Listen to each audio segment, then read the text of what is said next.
Hello and welcome to this episode of the Humans of Horses podcast. My name is Elle and I am the human of three wonderful horses, Fion, Zirconia and Morgan. Now, I come to you today from a bit of an unusual location. So 3 weeks ago today, I moved from the Netherlands to the UK, back to the UK, which is where I'm from. And it's been a big change, and I just wanted to use my time here up on the Mendips to capture what I've been going through and how it's feeling, and where everything is going, essentially. So my biggest thing right now that's going on is that I have what is essentially the biggest assessment of my career, less than a month away. And it is called a command assessment sim because for basically a year I've been in the command upgrade process. So it's the assessment process to become an airline captain. And wow, sorry, I cannot believe the view I'm staring at. I'll circle back to that in a bit, but for now I'm just going to take in this view. So I am on top of Heathland. I live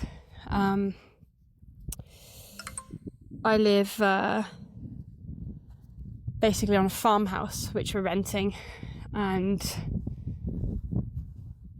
right behind the house is the entrance to the moors on the Mendips. And I've done a big loop around. I went round the sort of south side, and now I'm pointing directly north, and I've come over the ridge, and I can just see the most wonderful view in front of my eyes. I can see all the way down to Weston-super-Mare. I can see in the distance the Welsh mountains, the Bristol Channel, and then when I look to the north I see Bristol, I see the airport, and I just see rolling hills all around me and heathland. And so far I've not come across a single other human being, although I can see some in the distance, so I'll probably cross paths with them in due course. But I'm just going to pause a minute and share this with you.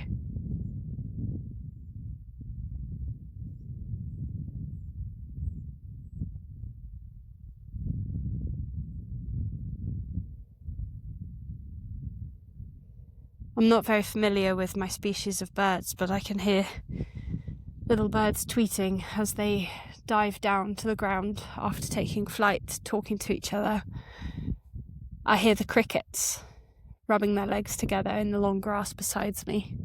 I hear flies, and I hear the wind and the stillness of the air when the wind is not there. And I feel the wind on my arms, on my neck, in my hair, even through the fabric of my leggings. And it's just wonderful.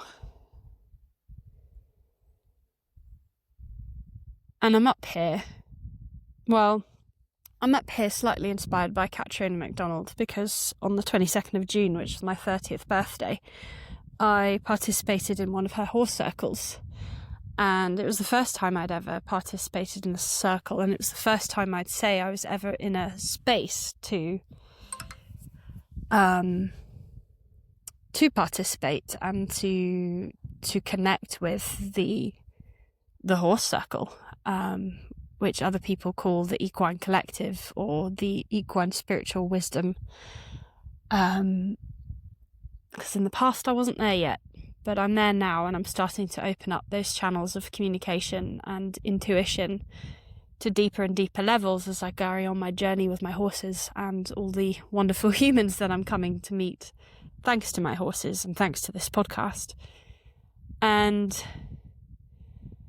Katrina talked about going to Exmoor on a retreat and walking and letting herself be led foot by foot, rather than following a specific path. And I came up there today with that idea, with that desire to achieve that. And whilst I do have a cold and a blocked ear, it was hard to come up here with that openness and with that grounding. But I did let myself wander, and I walked down a path which eventually became a non-path, and I had to work my way through the wilderness of the heathland in order to find a path back and eventually go back home. And whilst I was doing that, my mind wandered. It thought about the cows up here and the Exmoor ponies, because there are Exmoor ponies up here on the Mendips. I haven't found them yet, but I'm sure I will one day when I'm ready to meet them from a place of openness, wholeheartedness and vulnerability. But they've not shown themselves to me yet, and that's okay. And when I do meet them, I think it'll be a very cool moment. But anyway, I was thinking about them, and then I was thinking about all the things that are bothering me at the moment, and there's a lot going on. You know, I did just move countries. It's been very hard. I'm a person of habit. We are all people of habits, but for me, the Netherlands provided the place that I have lived consistently for a longer period of time since I was about 7 years old, because being an athlete and then training as a pilot and then being based in France, then being based in the Netherlands, I was here, there, everywhere for years of my life, never remaining in one place for a longer period of time. And today I was reflecting on this because that's what I've left behind. I've left behind that community I built and that stability and that sense of self that I found, because the Netherlands, it gifted me Fionn, and with Fionn it gifted me discovering who I am. And then since the move, well, I've been quite consumed with studying for this assessment of mine, because I know that I've got a lot to work on for it. I know that they could ask me anything, and that's a little scary. But so the assessment consists of two parts. It consists of a simulator exercise and a technical interview, and the simulator exercise happens first.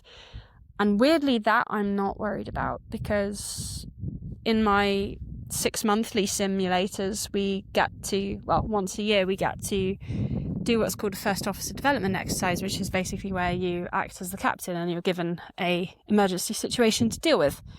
And that's what they're assessing in the sim, and I've done mine quite well. So I'm not really concerned by those, and generally my performances in my sims are very good. But what I'm concerned about is the technical interview. And I think, you know, I sort of moved to the UK with this mindset of, okay, I've got 6 weeks. I need to study really hard so that I am at the peak of my knowledge for that assessment at the beginning of September. And part of that idea, I think now when I'm up here, I'm feeling that is the athlete talking. That is the athlete who has to work very hard and win at all costs and sacrifice who she is in order to achieve her goal. I think that's what it is. That's what I'm receiving right now in this moment as I'm talking. And I don't like who the athlete was. She was not a healthy person to me. She did not serve me. She taught me many things, but there are things about her that are good and that are bad, and the bad things are quite toxic. So that's her showing up. That is. And she still shows up these days, and this is a way in which she shows up. And I call her she because she's a past version of me, and she's not who I am now, and I don't relate to her in any way, really. She just comes up every now and again. And that athlete, she made everything about her sport. She was not concerned about her friends. She was not able to be a friend in the way that I can be a friend now.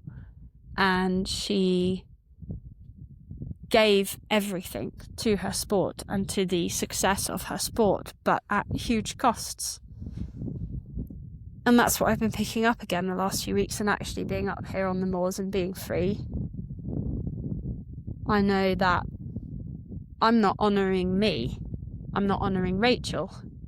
And I want to circle back, because that's my full name, Rachel, but I go for Elle these days. But I want to circle back to that. I want to circle back to be Rachel. Because in my last simulator session, which was a couple of weeks ago, upon my return to the UK, because it was a legal requirement that I had to do, I did get to do a development exercise, and the two colleagues I was with, both were actually trainers, because we have like normal captains and then we have training captains, and these two were training captains, and the one who was serving as both my first officer and my captain in the simulator, he said to me after I was given a rapid fuel leak at takeoff caused by a burst tyre, which I had to diagnose initially because there was no obvious indications. I had to work that out for myself. And then I realised I was rapidly leaking fuel, and that's quite scary because the time is then on and my adrenaline kicked in. And there were a few minutes whilst I was figuring out what was going on and what the situation was and building that picture. There are a few minutes where he said that we lost Rachel. So the calm, relaxed, warm Rachel, who has no tension, was gone for a little bit. So he said, just smile, he said, because when you smile, it relaxes the whole atmosphere. He's like, it makes everyone around you calm. So he said, just smile. He said, be Rachel, and don't lose Rachel. And his words come back to me now as I'm standing on the moor, because I'm realising that I've lost Rachel the last few weeks. And I came up here without a question in mind, but in my meanderings, I found my question. And I found my answer, and my answer is, be Rachel. And the question was, what have I lost? And the answer was Rachel. So what I need to do, and this is what I'm finding up here as I'm talking and recording this, is that I need to find what it means to be Rachel here in Somerset on the Mendips. Take the Rachel that was made in the Netherlands and find who Rachel is here in this life, in this chapter, and take her forward.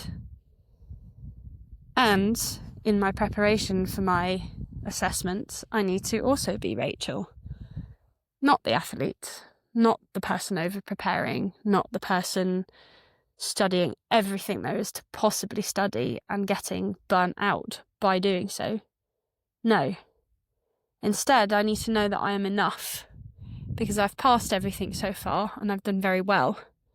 So I am enough and I can do this as me and not as anyone else, or what I put on myself as expectations of who I should be in this time, in this preparation period.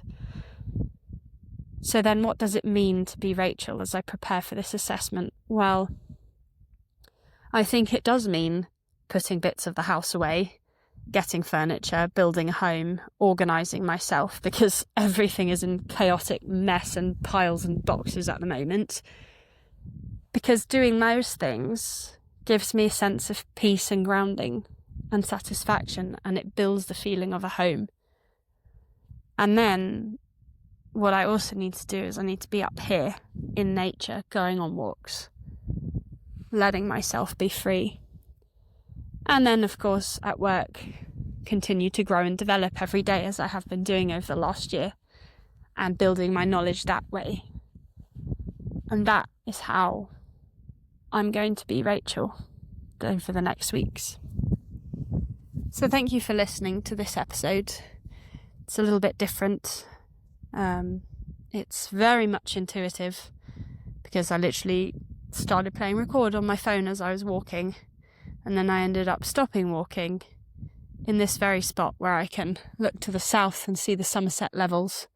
I look to the west and I see the glint of the Bristol Channel, and I look to the north and I see the airport, and I see orange planes and I see blue planes, and I see the air traffic control tower, I see the grey of the terminal building, and I see the glint of the sun catching the light of the cars in the car park. And this is the perfect spot in this moment to record this episode as I blend work, freedom, and vulnerability into one feeling. Thank you.